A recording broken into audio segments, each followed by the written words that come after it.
चला तर आज आपण दाल खिचडी बनवणार आहोत। ही सर्व पूर्व तयारी केलेली आहे दाल खिचडीची।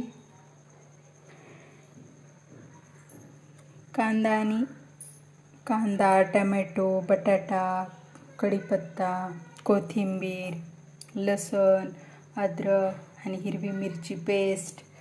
इथं तांदूळ घेतलेले आहेत, तसेच तुरीची डाळ, मुगाची डाळ, मसूर डाळ या सर्व डाळी घेतलेल्या आहेत। तर आता मी ती तांदूळ वगैरे धुवून घेते आणि नंतर फोडणी देते। खिचडी बनवण्याची सगळी पूर्वतयारी झालेली आहे। मी कुकर गॅसवर ठेवलेला आहे। आता त्यात मी तेल टाकत आहे।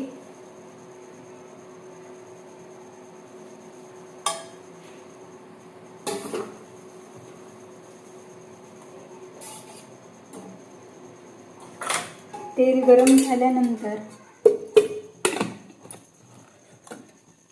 त्यात मी जिरे, मोहरी सगळं क्रमाक्रमाने टाकणार आहे।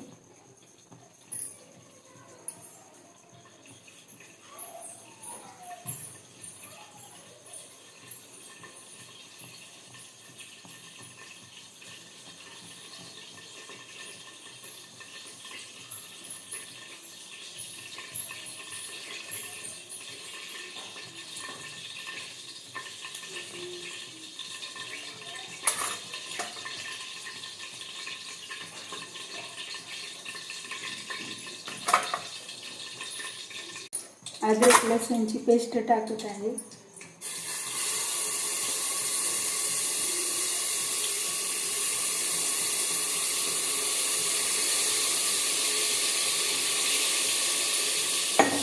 आता यातच मी कांदा, टोमॅटो आणि बटाटे, कढीपत्ता, कोथिंबीर सगळंच टाकत आहे।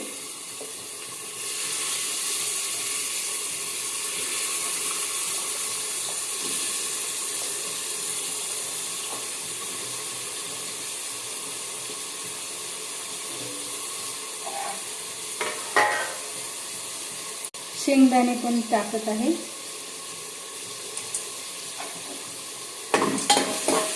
चांगला हलवून घेते। हळद, थोडंसं लाल तिखट, हा बिर्याणीचा मसाला देखील मी त्यामध्ये ऍड करत आहे। हे सगळं व्यवस्थित हलवून घेत आहे।